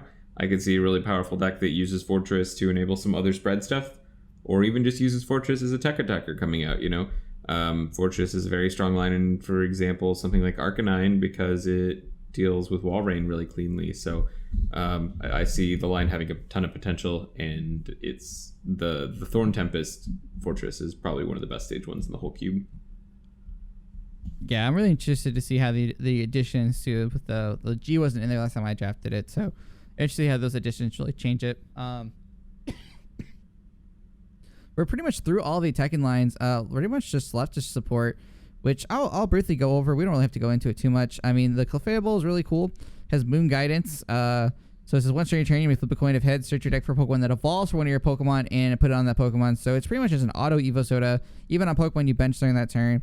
You have the Moonlight Clefable from Expedition. It says once during your turn, you may put a card from your hand on your deck. If you do, search your deck for basic energy, so free energy search. Then you have Air Gust Clefable, which I think is one of the most interesting cards in the cube. I don't know how good it is, but it has such an interesting attack. Fairy Power, 1 colorless, flip a coin of heads. You may return any number of Pokemon of your Pokemon in play, and all cards attached to them into your hand. So like a big scoop up attack. It is only 70 HP. We're doing the Clefairy can evolve on the first turn, so you can use that Moon Guidance to your liking there. The Porygon 2 lines is pretty much your stock support. You got double backup, which is just draw up to 6, and you have download, which lets you discard a support and use the effect. And then Dell Caddy, energy draw Dell Caddy, obviously staple card. Discard an energy card from your hand, draw 3. You have Power Circulation, which lets you put 2 basic energy cards on top of your deck. And then you put 2 damage counters on Dell Caddy. Combos really well with that Power Heal. We saw this in RSPK Cube, where if you do 10 plus 10 damage for each damage counter on Dell Caddy, then heal 2. So you can actually do close to 70 damage, close to 80 damage with this one, just on the bench chilling.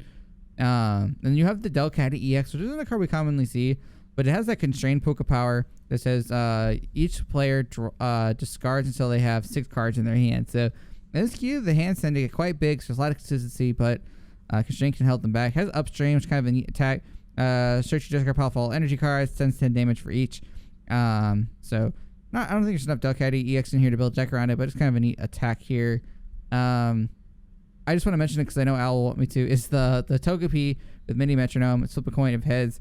Choose one of your defending Pokemon's attack, except for its energy cost. And then Togepi copies that attack. So just one we saw on stream. Kind of an interesting card that I just wanted to point out just because it is pretty much a 2 energy. Use whatever attack is in your active. So if your opponent has an attack like Agron, you can copy it and do like a pretty sizable damage here. that kind of rounds out the cast of support Pokemon. Of course, there are the unknowns. I don't really want to read them all just because there's so many different ones, but the big ones are Unknown Y. Flip a coin if heads, search deck for psychic energy, attach it to one of your Pokemon. I think it's one of your Pokemon have unknown in its name. So we talked about that with Magius. There's the Unknown Draw, which used to be a card you got automatically in the cube, but now it's just part of the draft. It says once on your turn you can flip a coin if heads, draw a card, and your opponent also draws a card. So a little bit extra consistency. The Unknown Z's are now in here. Unknown Z is on your bench and you have no cards.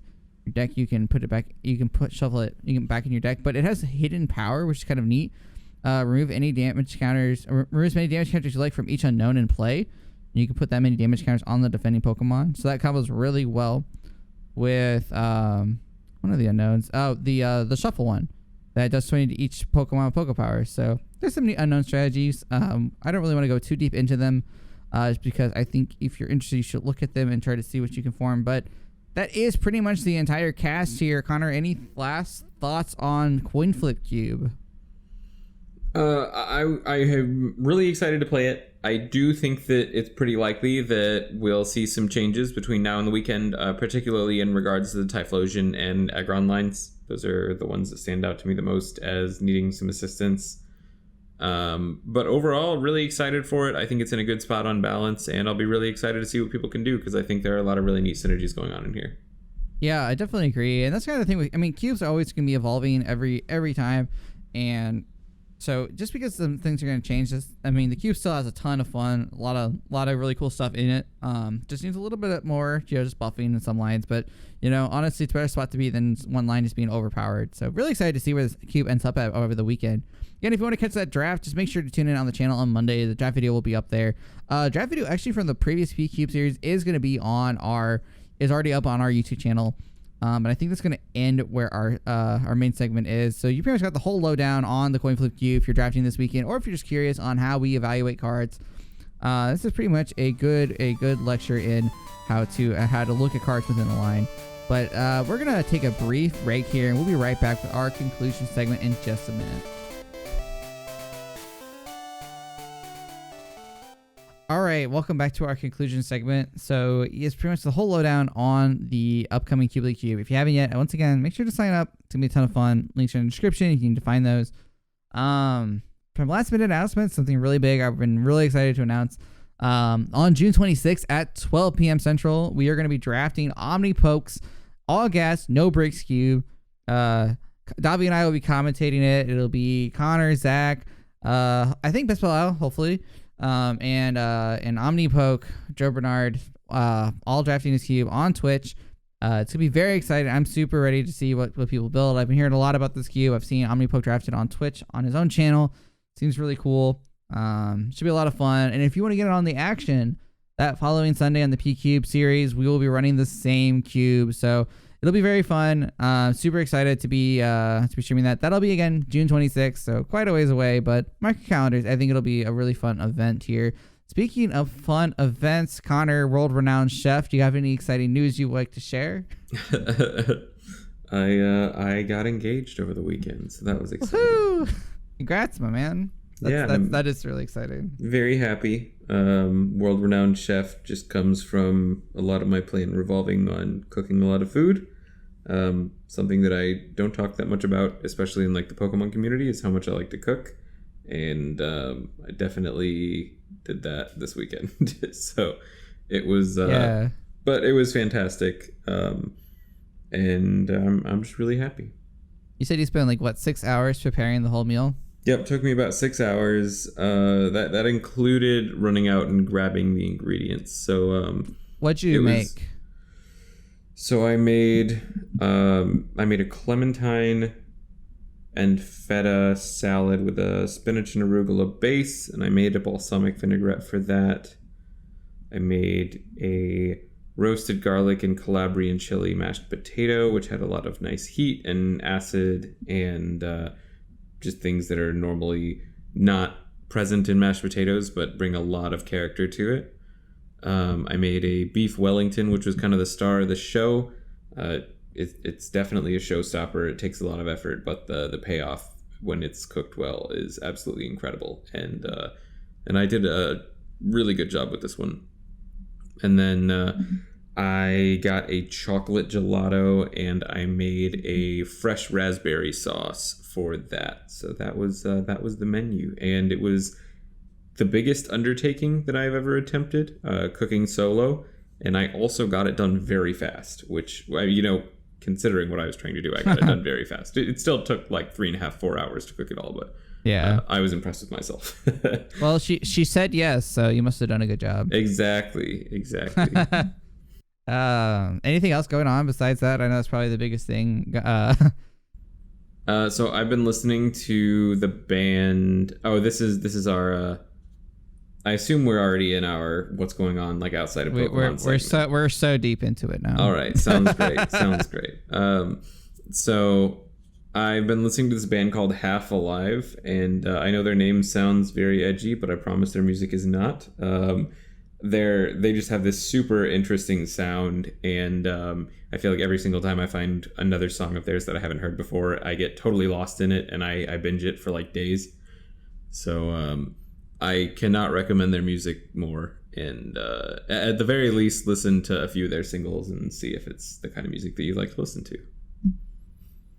Yeah, you actually showed me them. They got some insane dance moves, by the way, if you watch some of the music videos.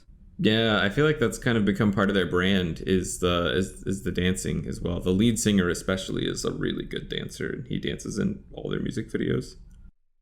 Yeah, they're quite good. I wish I could move like that. Thinking about for what's new with me, man, it's feel like, just been working a lot, doing a lot of different things. I guess P-Cube series has been really fun. Really enjoying how that's been going. We are taking a break. There will be no P-Cube series this weekend because it is Cube League, so got to get those drafts in there. But we'll be fixing things up the following week. Kind of just like other things I've been doing. I mean, I've been really excited to hopefully see people again. Hopefully start cubing in person more again. Been making updates to my own cube. Been doing a lot of that. Yeah, I'm just like stuck here. Can't think of a lot of. I'm sure like there has been other stuff going on, but you know how like the days just kind of pass you and you don't really think about what you're doing every day. Yeah, absolutely. It especially when you get really busy, it can start to blend together. I've been watching through The Office again. That's been fun. I do like that show. Yeah, I've never actually watched it. So I feel like it's hit or miss with people. I know the first season, I always recommend people skip it because like the show is written very differently after the first season. So like once you get to that point, and if people who've watched The Office probably know what I mean, but I've been watching the second season. It's just like a nice show just to put on. I put it right before I go to bed just because like, not trying to get too deeply invested in something before I'm trying to sleep. Although I say that, and like something I've been really watching a lot lately, just because they're funny, is just kind of funny. It's this like criminal psychology YouTube channel that like YouTube keeps recommending me, which I thought was like going to be like kind of like just a dumb channel that like it's just like, I don't know, trying to get all the clicks, but like they go into a lot of like the tactics that like not only do they use in interrogations, but also that like the criminals try to use when they're trying to, I guess, scave off their sentence. And it's interesting just to see how people think, especially when they're in lots of high pressure situations.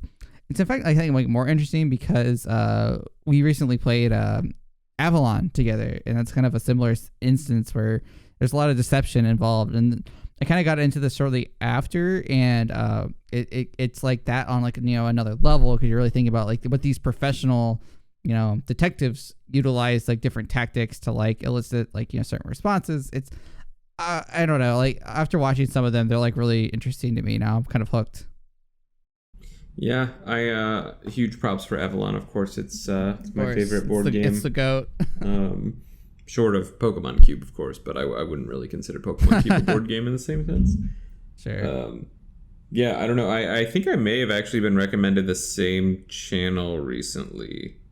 I think they just pop up everywhere right now. Yeah, they're really big, so it's probably the same one. But yeah, I thought their videos were interesting. I watched like part of one, and I was like, I think I get the gist, and I I kind of let it go after that. But yeah, I could definitely see where it's interesting, and you see parts of life that you don't really experience normally, which I think is always neat.